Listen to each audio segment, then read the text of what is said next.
In the bustling streets of Ouagadougou, Burkina Faso's capital, a palpable tension hung in the air amid the sweltering heat and swirling dust.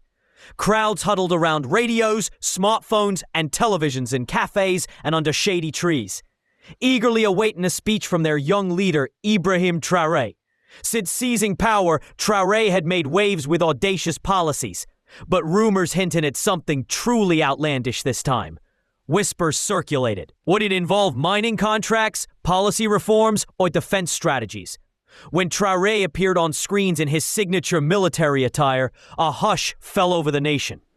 His tone was steady, infused with quiet determination as he spoke of Africa's long-standing entrapment in exploitative systems, exporting raw resources like gold and cotton without reaping true benefits. The audience nodded in agreement. This was a familiar refrain. Then, his words took an unexpected turn. "We will breed millions of donkeys." Stunned silence gave way to hesitant chuckles. Donkeys? Farmers furrowed their brows, merchants exchanged bewildered glances, and reporters double-checked their notes. Traoré pressed on undeterred, elevating the donkey from a mere workhorse to a cornerstone of economic revival. In rural hamlets, elders raised skeptical eyebrows, women paused with water jugs on their heads, and youth scrolled social media for confirmation. Hashtags exploded across Africa. Now Traoré donkeys became an instant sensation. Memes proliferated, donkeys in business attire, hauling treasures, parading like troops. Laughter echoed, but so did concern that the world might ridicule their president. Yet a few leaned in, sensing deeper intent. Traoré elaborated. For ages, donkeys had toiled as reliable allies in agriculture, transporting essentials over vast terrains. But a burgeoning market in China changed everything. Demand for donkey-derived products soared there, particularly hides used in ancient remedies. China's domestic herds had dwindled due to modernization, creating a supply vacuum. This, he argued, was Burkina Faso's untapped gold mine. The initial mirth subsided as facts emerged. In a modest store by the marketplace, a broadcaster relayed the news with growing enthusiasm.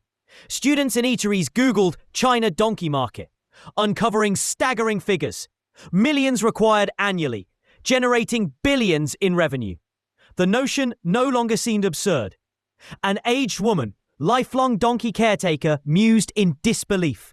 To her, they were indispensable aids for fetching supplies and tilling fields, not commodities. Traoré's vision was revolutionary, harnessing the overlooked to forge independence, maximizing minimal resources for maximal gain. Word spread regionally. Ghanaian, Nigerian, and Malian broadcasters echoed the astonishment. Some derided it as Africa's quirky salvation. Others hailed its ingenuity. European press portrayed it as eccentric African governance. In China, entrepreneurs perked up. Millions of donkeys? Let's negotiate. Nights buzzed with debates in Burkina Faso. By campfires, villagers pondered implications. A youthful farmer queried his elder, could their beasts yield wealth? The response was tentative. A city merchant enthused to peers. Chinese payments could transform lives. A skeptic countered, or ensnare us in new servitude. Soldiers loyal to Traoré beamed. Their commander always innovates. Rural women fretted. Would donkeys vanish, complicating chores? Online, edited clips of Traoré's address went viral. Donkeys animated as conquerors. Youth continent-wide shared them, blending amusement with respect. Only in Africa versus visionary thinking. What captivated most was Traoré's poise. No apologies, just conviction.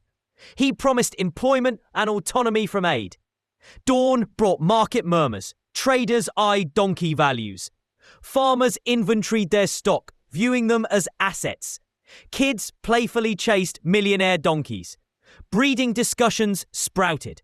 Optimism ignited, tempered by skepticism. Scholars on airwaves questioned viability. Infrastructure? Sustainability? Activists flagged ethical farming issues. Politicians grumbled privately about potential humiliation. Nonetheless, Traoré had thrust Burkina Faso into global discourse. Not via minerals, but equines. The donkey, once mundane, now symbolized audacious change. As initial bewilderment waned, intrigue flourished. Why would an astute strategist like Traoré stake his reputation on donkeys? Explanations surfaced via media and forums. In China, donkey hides fueled ejiao, a revered tonic for vitality. Domestic shortages spurred imports. Burkina Faso's populace absorbed this, laughter fading into calculations. A economist on radio thundered, China devours millions yearly. Imports fetched premiums. Billions beckoned. Listeners absorbed the gravity. In a shady grove, Patriarch Issa confided to kin. Lifelong companions, now treasures? His offspring gazed anew at their animals. Online sleuthing validated. Headlines screamed of China's needs. African exporters saw price surges. Trey's scheme morphed from fast to savvy. Yet enthusiasm mingled with apprehension. Market women voiced fears. Export frenzy might strip locals of vital tools. Academics praised out-of-box ingenuity. Unlike fixations on staples, this was novel. Detractors caution neo-dependency. Continentally, headlines blared, donkey revolution or dust to dollars. Social shares swelled with pride. Innovative Burkina. Chinese tycoons stirred, eyeing Ethiopia's limits and export bans elsewhere. Delegations prep for Ouagadougou. Locally, dreams stirred. A lad with 2 donkeys envisioned herds funding education. Neighbors debated exploitation. Officials sketched breeding hubs, clinics, exports. Donkeys evolved into economic dynamos. Doubts persisted. Welfare advocates decried suffering. Ecologists warned land strain. Diaspora echoed fascination. Traoré positioned donkeys as emblems of self-determination. Africa defines value. The plan transcended trade, embodying dignity amid overlooked potential. Skeptics mocked, admirers lauded. Chinese readiness amplified seriousness. Markets shifted, prices escalated, breeding talks intensified. Hope and anxiety intertwined as donkeys symbolized revolutionary ideation. Post-announcement weeks crackled with anticipation. Skeptics dismissed it as rhetoric. Traoré acted. Late sessions convened experts mapping breeding, care, logistics. Burkina Faso boasted donkeys, but scaling for China while sustaining locals posed challenges. Leaks hinted national initiatives. Farmers tuned in eagerly. In Bobo Dioulasso, one infused. Government aid could multiply herds profitably. Near Kaya, cynicism brewed. State takeover, debates intensified. Traoré clarified. Beyond China, its employment, sovereignty. Cooperatives, support promised inclusivity. Village assemblies, crunched numbers. Triple herds in years. Women envisioned schooling via sales. Traditionalists resisted commodification. Donkeys as cultural kin. Radio sages warned over-reliance. Intellectuals extolled divergence from colonial exports. Critics flagged Chinese dominance. Delegations arrived, scouting farms, rumours flew. Million animal deals. Prices tripled, sparking re-evaluations and disputes over sales. Traoré soothed. Structured cooperatives prevent anarchy. Growth precedes export. Youth volunteered. Students proposed efficiencies. Media delved into techniques. Donkeys gained resource status. Internationally, praise and doubt. Salvage economy or bizarre export. Villages birthed games, donkey bartering. Environmentalists, welfare groups amplified alarms. Traoré's media presence reiterated holistic vision. Infrastructure, research. Inspiration rippled. Kenyan tweets hailed solutions. He urged boldness. United donkeys quake earth. Transformation brewed, hope via humble beasts. The narrative persisted, captivating globally. Chinese analyses eyed exports. African panels dissected. Negotiations solidified. Infrastructure swaps for supplies. Markets boomed. Donkeys as banks. Critics invoked resource curse. Rights groups emoted cruelty. Locals rebuffed as sabotage. Students formed groups. Farmers trained. Neighbors eyed replication. Donkey belt. Chinese features spotlighted. Western unease mounted. Diplomats cautioned. Agencies queried sustainability. Traoré stood resolute. No permission needed.